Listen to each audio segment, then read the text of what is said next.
Welcome everyone to Vested Interest. This is Shane back again for another stock pick of the day. It is Monday, the start of a new week. It is July 10th. Today we are going to cover General Mills, ticker GIS, out of the consumer staples sector. Let's jump right in the video. Now, if you want to know more about this company, check them out at www.generalmills.com. That's www.generalmills.com.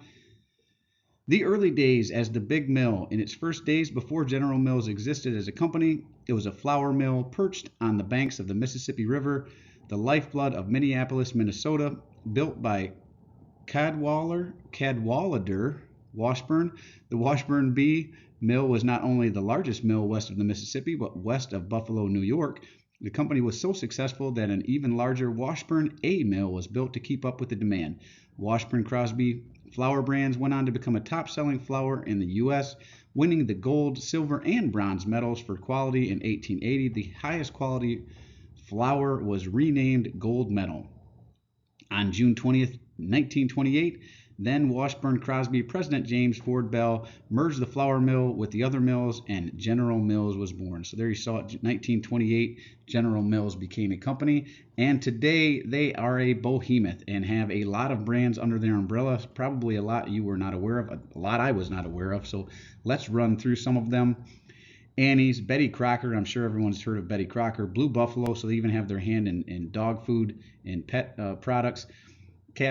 Cascadian Farm, Chex Cereal, Nature Valley, Oi, Pillsbury Ada, Raisin Nut Bran, that's a cereal that I eat, Reese's Puffs, Autumn's Gold, Bisquick, Bugies, Cheerios, Chex Mix, Old El Paso, Pillsbury, Progresso, Ratio Food, Total, Cinnamon Toast, Cookie Crisp, Epic, Garditos, Golden Grams, Green Giant, Just Roll, Larabar, Liberté, if I'm mispronouncing some of these, apologies. Monster Cereals, Cocoa Puffs, Dunkaroos, Fiber One, Gold Medal, Good Measure, Haagen-Dazs, so ice cream there. So a lot of cereals, Kix, Latina Fresh, Lucky Charms, more cereals, Muir Glen, Totino's Genos, Wanche Fairy, I'm not sure what exactly this is, Yoki, Trix, Wheaties, Yoplait, so yogurt. I mean, they have their hands in a lot of food, not only, like I said, for us humans, but also pets with their Buffalo or Blue Buffalo brands, their ice cream, cereals, Green Giant, so vegetables. I mean, their hands that are in a lot of the foods that you probably have on your shelves. I know I use them, their products in our household.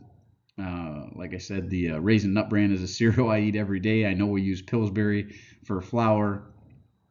Nature Valley, I like their granola bars. So a lot of the products you probably use, cereals especially, that's their kind of their bread and butter, but they have their hands in other sources as well, and they've been around again since 1928. So one that has seen the downturns in the market, Great Depression, Great Recession, wars, you name it, they've been through it, come out the other side, and I think as long as we're eating their products, they're going to be around for probably another 100 years. Go ahead and check them out. Like I said, www.generalmills.com. That's their homepage.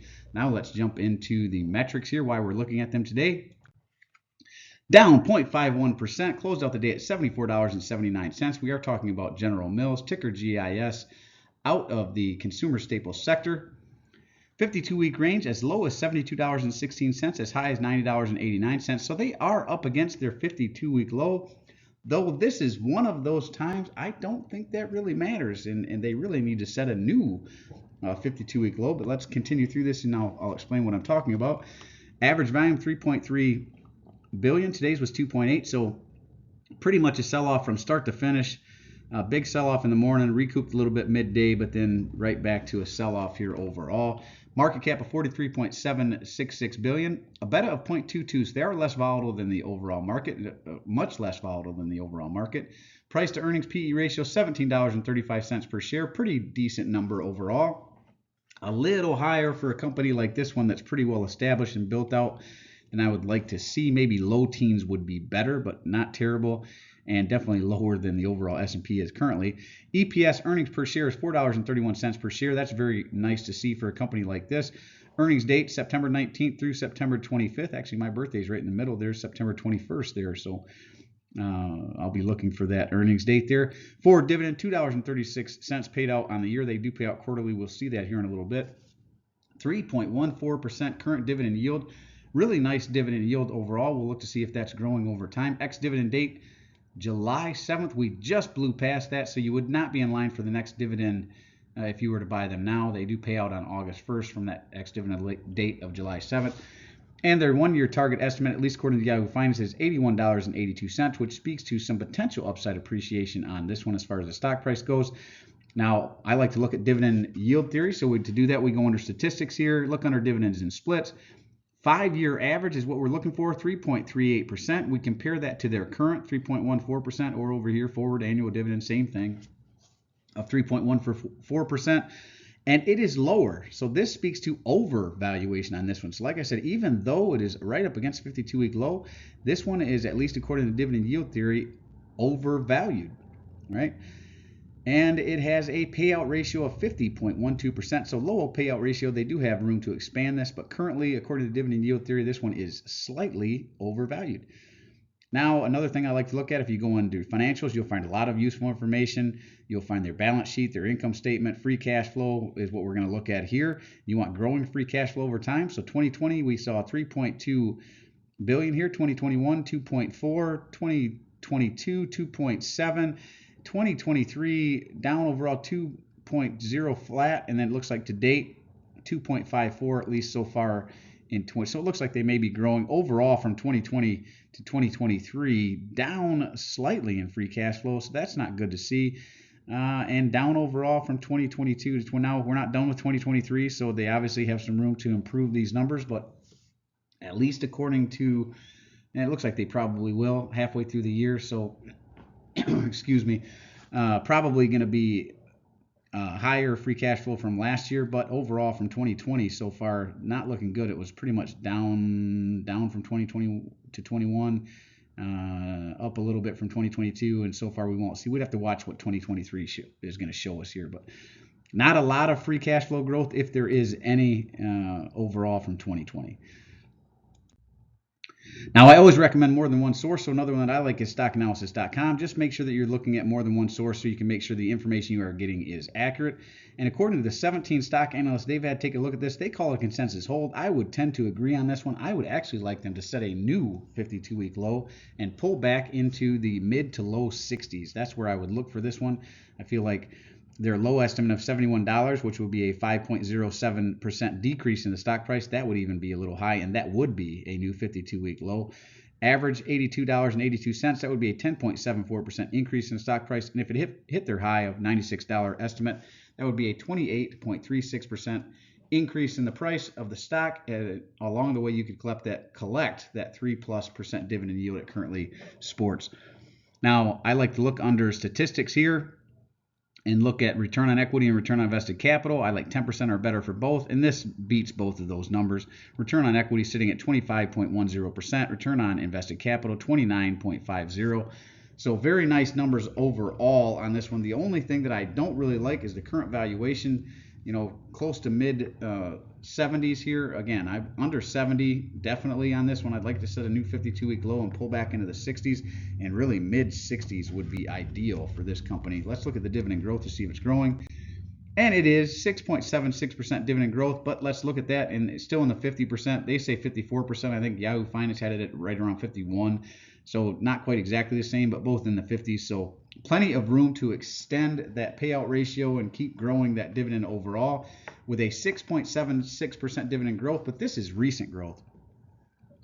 2020, you'll see here it was at 49 cents. Then in July and October, they raised it up to 51 cents, from 49 cents to 51 cents. But then they rode that 51 cents all through 2021 and didn't raise it again until mid 2022. So just last year, April 7th, they started raising it again from 51 to 54 cents. And then they just recently raised it up from 54 cents to 59 cents on July 7th. So they are raising it recently, but they did have a bit of a pause here. So you want to keep that in mind. So the recent raise over the last couple of years, 2022 and 2023, 6.76%. So nice dividend growth overall for the last couple of years.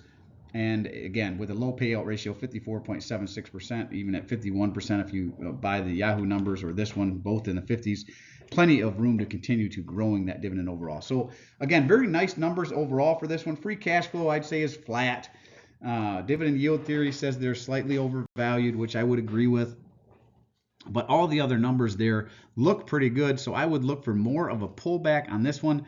Like I said, I am really interested in this company, just not at the current prices. I would love it back in the 60s. This is the Vested Interest Stocks Trainer. Go ahead and pause this and take a look at it if you're interested in how I look at companies. Basically, how I run through the video is how I look at a company. So that's the reason I set the videos up the way I do. And really, that is it for this one. As always, appreciate you stopping by. If you haven't done so already, don't forget to show me some love. Hit that thumbs up. Ring the notification bell. Most importantly, subscribe to the channel. Join us on this journey to financial freedom. Join the Vested Interest community, building a community of dividend growth investors so we can share our experiences, share stocks like this, stocks we're avoiding, mistakes and successes that we've made along the way so we can learn from each other as investors, and we don't duplicate someone else's mistakes, and we can learn from people's successes as well. And drop a comment down below. Let me know what you think of General Mills. Do you eat their products? What do you think of the company? I do personally read and respond to the comments. I'm always interested to read your questions and or opinions, suggestions for future topics. If you have a company you'd like me to cover in the Stock Pick of the Day series, go ahead and drop it down in the comment section, and I will work it into the rotation. Well, I always appreciate you stopping by. This is Shane signing off, wishing peace and prosperity to you and yours. And remember, financial security comes to those who take a vested interest. Hey, thanks for stopping by, and we'll see you in the next one. I'm not a financial advisor. Nothing in this presentation should be considered financial advice. I'm only sharing my opinion. Investing for educational and entertainment purposes. Investing involves risk. Cans money should never invest any amount not comfortable losing. Always do your own research. Invest based on your situation, circumstances, and select criteria, or seek the advice counsel of a certified financial advisor.